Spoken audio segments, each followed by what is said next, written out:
में जैसे कि मैं खुदा शुक्र आपके साथ हाजिर हूँ। आज एक न्यू व्लॉग के साथ नेक्स्ट सब्जेक्ट की तरफ जा रहे हैं। आज का जो हमारा टॉपिक है वो active voice and passive voice के रिलेटेड इंग्लिश सब्जेक्ट का है। ठीक है, हम इसी को समझने की कोशिश करेंगे। मैंने आपको पहले ही बताया था कि इसलिए बस एक दिन हम साइंस, एक दिन इंग्लिश, एक दिन मैथ्स और डिफरेंट सब्जेक्ट डेली बेसिस पे हम इसको पढ़ते जाएंगे। कल मैं कुछ वीडियोस अपलोड नहीं कर सका क्योंकि संडे का दिन होता है, हॉलीडे होता है, इस हवाले से नहीं बना सके। और आज का वीडियो है ना वो एक्टिव वॉइस और पैसिव वॉइस के रिलेटेड है। ये जो है ना मोस्ट एक काम आने वाला एक टॉपिक है, इसको समझने की आप लोग कोशिश करेंगे। ठीक है, ये बहुत से पेपर्स में इस तरह के सवाल आते हैं।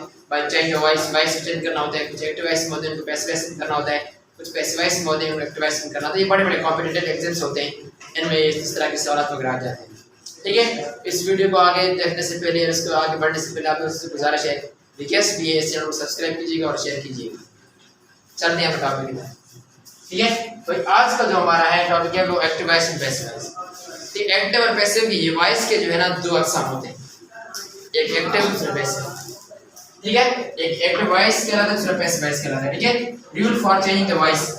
अभी सबसे पहला मेन रूल क्या होता है, एक्टिव वॉइस को पैसिव वॉइस में किस तरह चेंज करते हैं, इसका जो मेन रूल है हम इसी की तरह देखेंगे। आज से देखते हैं।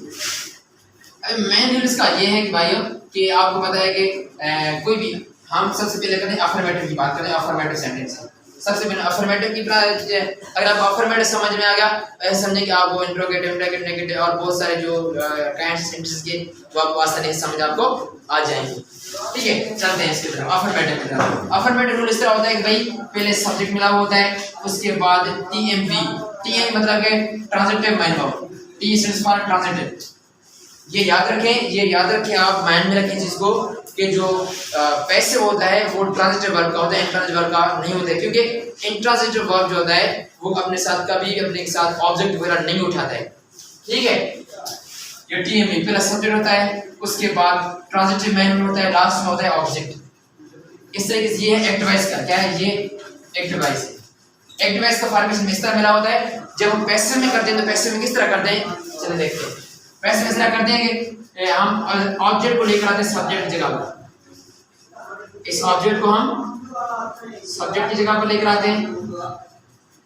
उसके बाद हम टेंस के मुताबिक, अकॉर्डिंग टू द टेंस के मुताबिक हम यहाँ पर हेल्पिंग कर रखते हैं। ठीक है, उसके बाद याद रखें जो ट्रांजिटिव माइंड वर्ब है ऊपर हमें जिस भी फॉर्म में मिला हो, हम पैसिव में हमेशा थर्ड फॉर्म का इस्तेमाल करते हैं। थर्ड फॉर्म के ये बात आप याद रखें, वहाँ पे हम इस्तेमाल करते हैं बाय का इस्तेमाल। बाय के बाद जो हमारा ये सब्जेक्ट होता है, ठीक है, सब्जेक्ट को लेकर जाते हैं हम ऑब्जेक्ट की जगह पर। कौन सी केस में? ऑब्जेक्टिव केस में, लास्ट में फुल स्टॉप। ये है मेन स्ट्रक्चर अफर्मेटिव का। इस चीज को माइंड में रखें, कोई मसला नहीं है। पैसिव वॉइस समझेंगे कि सिर्फ आपको एक हलवे खाने में मजा आता है ना, आप इसको हल करने में इस तरीके से मजा आ जाएगा। जस्ट इस चीज को अफर्मेटिव इसको आप माइंड में रखें। ऑब्जेक्ट को सब्जेक्ट में लेकर आएंगे, सब्जेक्टिव केस में रखेंगे।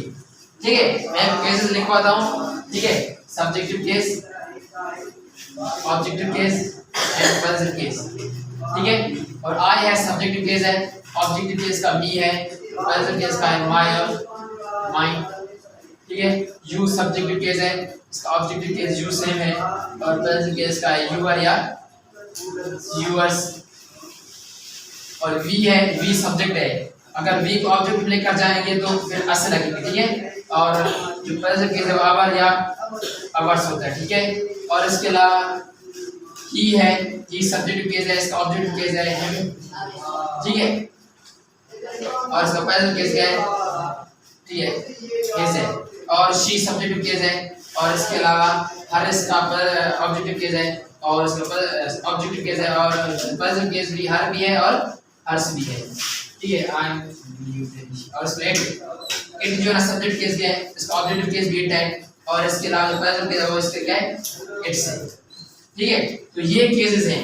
इन केसेस को देखकर मिसाल के तौर पर मैं एक जुमला लिखता हूँ, उसको मैं चाहेंगे प्रोनाउन को भी, प्रोनाउन टेबल भी आपको समझाता हूँ और सेंटेंस को भी समझते हैं। ठीक है, फॉर एग्जांपल मैं एक जुमला लिख रहा हूँ यहाँ पर, देखें, I play hockey.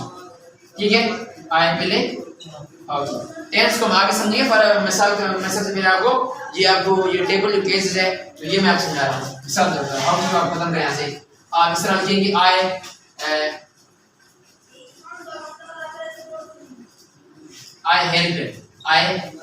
Help him. ठीक है, अभी देखें ये भी प्रोनाउन और ये भी प्रोनाउन, चेंज इसलिए मैंने किया है कि आपको प्रोनाउन का जो है टेबल समझना है। ठीक है, अभी कैसे आई हेल्प हिम। अभी रूल क्या है, रूल को आप लोग देखेंगे, इस चीज को माइंड रखें। सबसे पहले हम क्या करते हैं, सबसे पहले जो ये हमारा ऑब्जेक्ट है इसको हम सब्जेक्ट की तरफ लेकर जाते हैं।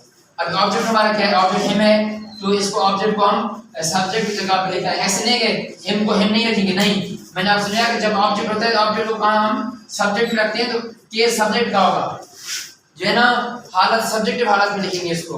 अब यहाँ पर हिम है तो हिम को सब्जेक्ट की हालत में लिखेंगे, तो हिम का सब्जेक्ट क्या है, ऑब्जेक्ट जो है ना ही है, तो यहाँ पर लिखेंगे ही। उसके बाद मैंने आपको बताया कि टेंस के मुताबिक हम हेल्पिंग वर्ब का इस्तेमाल करते हैं। प्रेजेंट इंडेफिनिट, याद रखिए प्रेजेंट इंडेफिनिट टेंस में प्रेजेंट टू बी के हेल्पिंग वर्ब इस्तेमाल होते हैं। प्रेजेंट टू बी के हेल्पिंग एज इस्तेमाल होते हैं, तो ही के साथ इस्तेमाल क्या होता है, एज होता है। ठीक है, उसके बाद भाई सब्जेक्ट के बाद ऑब्जेक्ट रखा, उसके बाद हेल्पिंग वर्ब रखा, उसके बाद थर्ड फॉर्म मैनुअल का हेल्प है, इसका थर्ड फॉर्म होगा, इसका होगा हेल्प। ठीक है, उसके बाद करते हैं बाय का इस्तेमाल, बाय का इस्तेमाल हो गया। उसके बाद जो सब्जेक्ट है वो ऑब्जेक्ट की जगह लेकर जाएंगे सब्जेक्ट को। हम यहाँ पर ऐसे नहीं ही इज हेल्प्ड बाय आई, नहीं, ही इज हेल्प्ड बाय मी, क्योंकि आई सब्जेक्ट है, जो आई को हम ऑब्जेक्ट में लेकर जाते हैं क्या रखते हैं, मी रखते हैं। ठीक है, हम यहाँ पर रखेंगे मी। ठीक है, ये था। अभी हमने जस्ट एक फार्मूला पढ़ा है, मैनुअल पढ़ा है, इस तरह चेंज करते हैं। और इसमें हम जो है इसका टेबल भी सीखा। ये टेबल आप याद रखें, माइंड में रखें। जब यू जब ऑब्जेक्ट है सब्जेक्ट में रखेंगे तो आप यू रखेंगे, अगर यहाँ अस अगर ऑब्जेक्ट में है तो अगर इसको आप सब्जेक्ट में रखेंगे तो आप सब्जेक्ट में लेकर जाने के बाद अस नहीं लिखेंगे, वहां पर अस की जगह पर आप वी लिखेंगे। इस टेबल को अपने माइंड में रखें, और इसके साथ साथ ये जो मेन फार्मूला है इस फार्मूले को अपने माइंड में रखें। इन दोनों चीजों को आप स्टार्टिंग बेसिक चीज ये है, एक तो फार्मूले को याद करना, दूसरा ये टेबल है केसेस का, इस चीज को अपने माइंड में रखना। इन दो चीजों को समझेंगे, अपने माइंड में रखेंगे, स्टेप बाय स्टेप ये चीज वो आगे बढ़ता जाएगा और आहिस्ता आहिस्ता आपको समझ आती जाएगी। मेन चीज ये बेसिक चीजें, एक फार्मूला, एक केसेस, आप प्रोनाउन। ठीक है, इन चीजों को समझें आप, इन चीजों को समझने के साथ साथ आगे चीजें जो है ना बढ़ती जाएंगी और आपको आसानी से समझ आ जाएगी। Thank you so much.